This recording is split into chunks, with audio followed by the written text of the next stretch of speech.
It now gives me great pleasure to introduce our first presenter of the day, Diane McConnell. She's the passionate driver of firstly setting the direction and now action on inclusion. Her commitment to change and transformation is evident.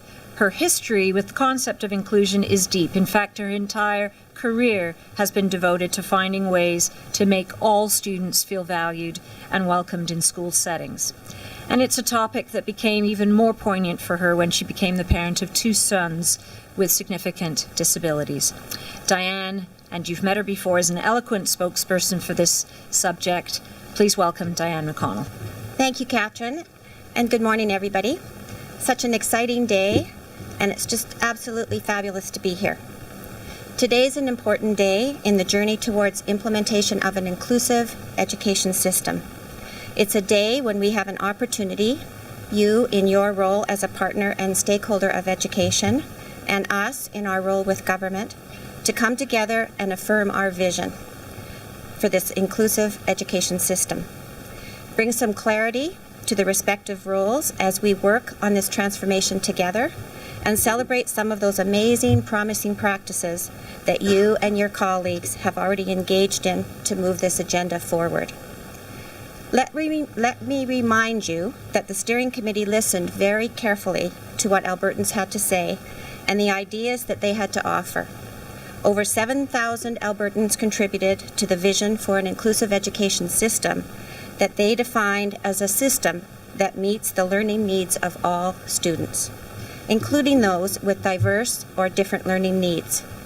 Government considered all input as it developed its response to the framework document and accepted this vision for an inclusive education system when it took its official position on the steering committee's proposed framework on June 11, 2010.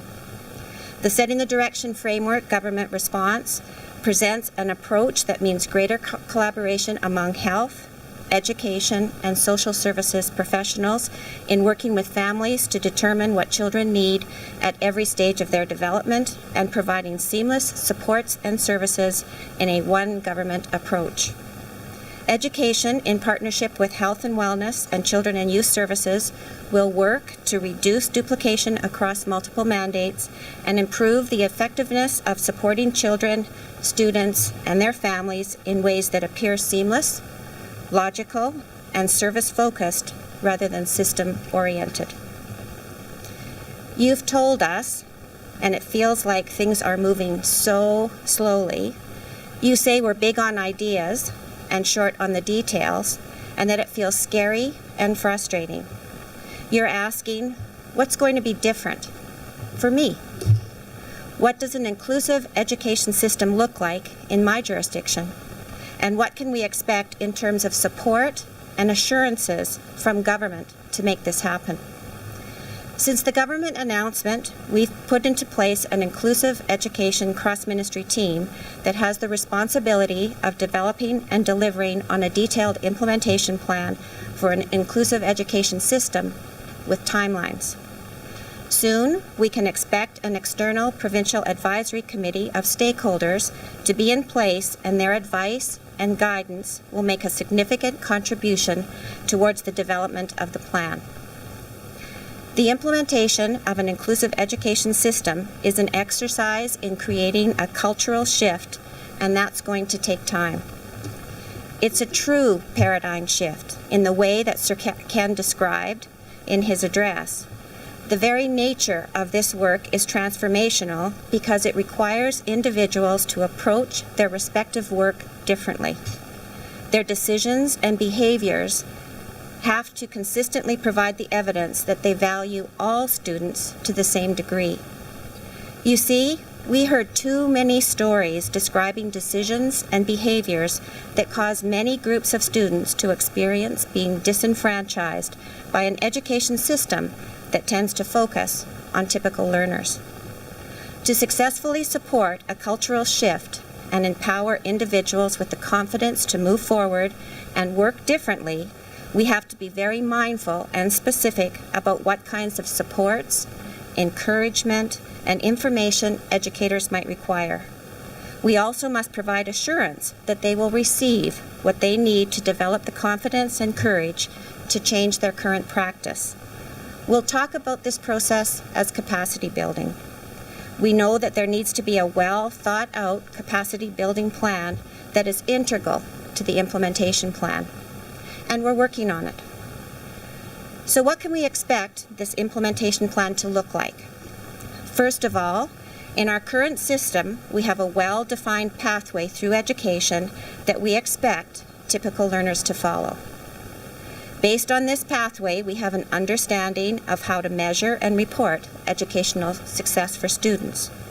For those students who do not fit our perception of what a typical learner looks like, the pathway is not so clear, and as a result, the measuring and reporting of their success is not so clear either.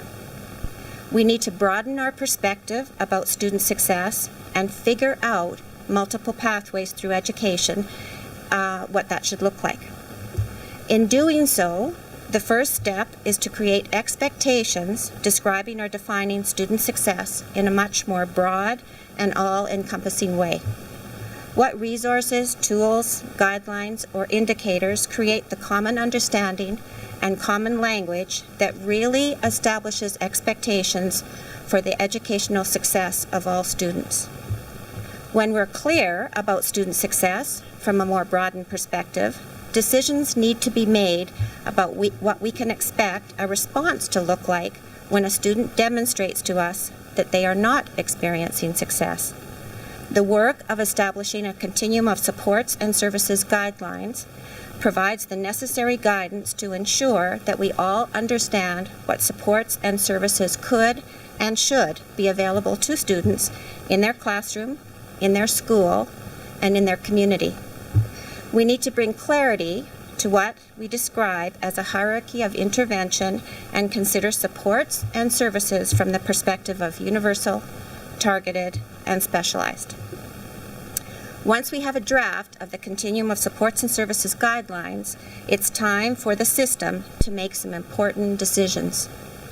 Which supports and services will be determined as supports and services that school authorities have the responsibility to provide with the funding they receive, and which supports and services might be deployed as a result of a regional allocation. Inherent in the regional allocation are numerous decisions that need to be made. For example, what's a region? What might the governance structure look like? Where might the services be located? And so on and so on.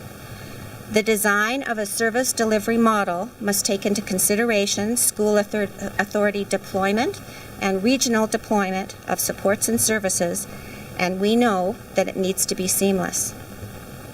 The service delivery model needs to create efficient use of our supports and services, fluidity between school and region, ease of access, partnering, teaming, networking, and definitely collaboration. Finally, an inclusive education system needs to be clear about measures that need to be in place to assure that we are reporting on the success of all students. These measures demonstrate how we are accountable to fulfilling our vision of success for all. Inherent in every aspect of transformational change is clarity about how we will work together. What are the principles and collaborative practices that set the bar for those behaviors that we expect to see as we team, develop partnerships, and work together?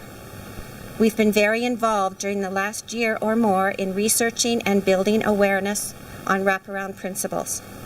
Wraparound principles guide collaborative practice, and I'm joined today by my colleague Mary Michaelides. Good morning. Diane, interesting you say, heart and soul that we've all put in over the past year in looking at wraparound services.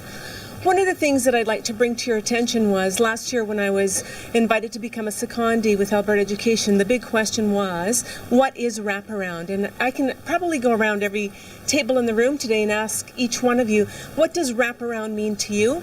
And guess what the response would be?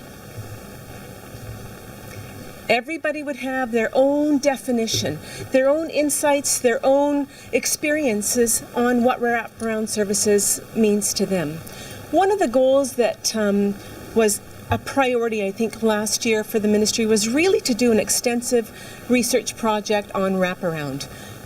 Let's take a look at what the world is saying about wraparound. Let's take a look at what our context is saying, and let's start to define what it means for us within context of Alberta.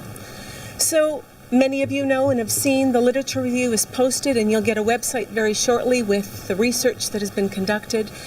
Not only did we do a lit review, we also did an extensive research project across the province. Many of you were involved in this, looking at what are some of the sites that exist in our province that either have some or many qualities of wraparound within their communities, schools, and partnerships. The other piece was a survey that was conducted, and each and every one of you had exposure to that last February. And culminating the research project, we've looked at resource material that's presently being looked at and developed through a multiple source accumulation, whether it be on-site, the literature review, and best practices, I would say, not only locally but internationally. Today, we're just going to give you a bit of I call it the hors d'oeuvre of where we are with wraparound. One of the key messages, we've heard it from Ken, we've heard it from some of the international gurus that we've all worked with, Hargraves and Fullen, who eloquently talk about great learning. Great learning comes in collaboration with the work that we do with our partners. And one of the challenges that we had with wraparound, that there was almost a synonymous kind of underpinning that wraparound was a support and service. So when I get my wraparound services and supports, I'll be done. What we found was wraparound is about supports and services, but more importantly than that, it's about some key essential principles. When we take a look at the word collaboration, I think we all use it very comfortably. Yeah, we collaborate. We do a great job at working together. Provincially, we needed to identify what are those key principles that guide the work that needs to be done, the challenges that we may have, and some of the struggles in making decisions, and not only within one ministry. There is a introductory video that we have put together, and we're going to show that to you very shortly. It's about 5 minutes, that really talks about what are those principles of wraparound. And what one of our learnings was that it's not just about education. Initially, we talked about it starting from education and schools and principals and teachers, but as we had a further discussion across the province, and we've been across the province and have listened very clearly, 2 themes came up very clearly. One, capacity building. Second, obviously, collaboration, which is kind of the overarching theme or principle when we take a look at wraparound. But more importantly than that, is that it wasn't just education. It's education, it's children's, it's health, it's everybody. And how do we work collaboratively with all of our ministries? It's a we-ness, it's not an I-ness. It's not what I do in my ministry. It's looking at how do we change our culture to be able to work cohesively together, and to, when we're faced with those challenges, to be able to say, when the going gets tough, let's pull out that principle of persistence and let's not give up. There are 3 things that I just want you to be aware of as we go ahead this morning. 1, the research, the final project, I'm assuming will be hopefully posted in the next couple of weeks. We're just waiting for our briefing note to be okayed. In that briefing note, it indicates quite clearly what we've learned, what some of the challenges are, and some of the successes that we've seen. Secondly, along with the introductory video, we also heard from multiple stakeholders across the province. We want something to help us collaborate more effectively. We want something that's going to help us acknowledge some of the work that we've done in collaboration and to really celebrate those successes. And we also want something that's going to guide us and support us in working with our partners. What I'd like to do now is ask my colleagues to assist in sharing the introductory vignette. And as you look through and listen through some of the work that's been done across the province, and as the principles of wraparound are highlighted, it really is not a support and service that we're talking about here. That is the end result, but it is a different way of working together. And so if you can just take a few minutes to watch, and we'll get back to you shortly.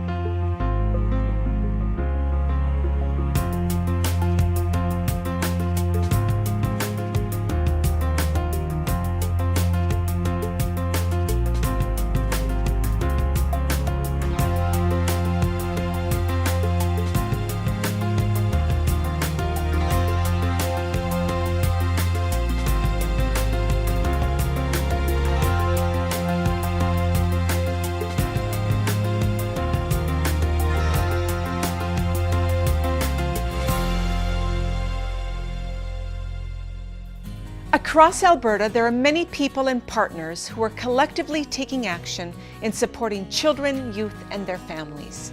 Through setting the direction, inspiring education, speak out, and inspiring action, the Government of Alberta has engaged a wide range of Albertans in a broad discussion about the future of education. We heard about the importance of collaboration, of the need for ministries, service providers, schools, and families to come together to support students' success.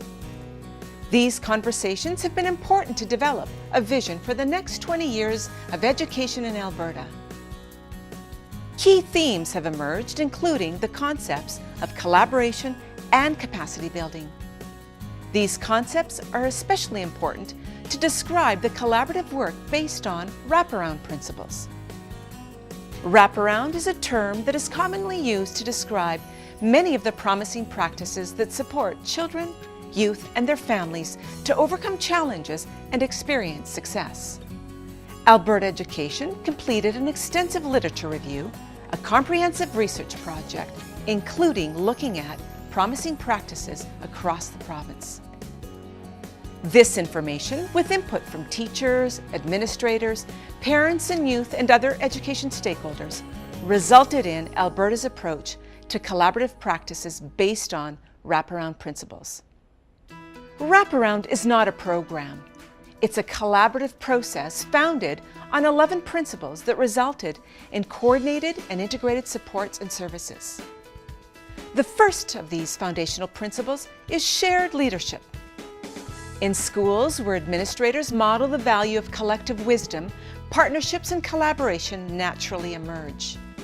Where the staff in a school focus on developing meaningful relationships within the school and community, we witness the collective benefits for our children, youth, and their families by capitalizing on the strengths and experiences of all involved. Collaboration is at the core of all our work. It involves setting common priorities and incorporating differing perspectives. This is reflected in the way people commit to working together to meet their shared goals. True collaboration is just not about working together. It's about blending of perspectives, expertise, resources, and shared accountability and responsibility with the ultimate goal of improving success for children, youth, and their families. These individuals work together to ensure the family's perspectives are intentionally elicited, prioritized, and actioned as a part of the collaborative practice. Planning is grounded in the family members' perspectives, and the individuals involved in the process strive to provide options and choices that reflect the family context, values, and preferences. Children and youth are best supported through a team-based approach. This involves a group of people, including the family members, who work collaboratively through informal or formal supports and services. Teams who use a collaborative approach also look to the child's natural circle of supports and build on those relationships. These individuals are intentionally sought out and encouraged to become active participants in supporting the child or the youth and their family. It's not uncommon to see neighbors, coaches, employers, peace officers, or clergy at the table. All play an important role in supporting student success. Once the team members are in place, they implement supports and services in the most inclusive, most responsive, and most accessible setting to promote positive connections between the child's school, home, and community life. This setting could be anywhere from a restaurant to a church, an agency office, at home, or in the school. It has also become clear that collaborative practices respect and build on values, preferences, beliefs, cultural context, and identity of the child or youth, their family, and their community. There must be a commitment by team members to focus on the individualized needs of the student and ensure any strategies and supports are customized to meet those needs. A collaborative approach builds on a strength-based model. It enhances the capabilities, knowledge, skills, and assets of the child or youth, as well as their family, community, and other individuals involved. When schools and their partners work collaboratively, no one gives up on a student or their family. When faced with challenges or setbacks, everyone recommits towards meeting the needs of the youth and their family. They continue to work together until the goals are achieved or until formal coordination of the supports and services are no longer necessary. There's a wealth of information available to schools to determine individualized goals needed to support students. Whether from previous or current assessments, classroom observations, or student and parent inventories, schools have the opportunity to use real data to identify indicators of success, monitor progress, and benefit from lessons learned.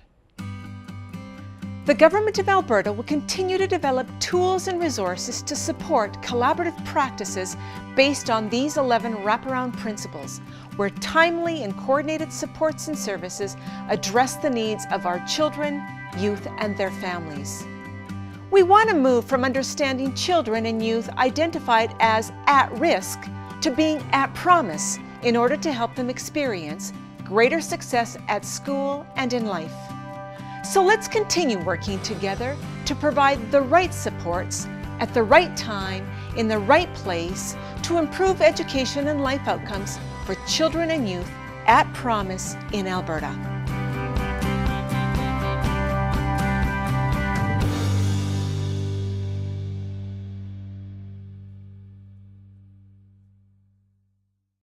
One of the things that I'd like to bring to your attention as we were looking at this from our cross-ministry services kind of branch meeting, we had a bit of a conversation and talked about the importance of some of these principles, the consistency that we need to see not only province-wide but within the work that we're doing. And what we did is we took a little bit of a risk down in cross-ministry services, and some of my colleagues are actually in the room today, and I thank you for the support that you've provided.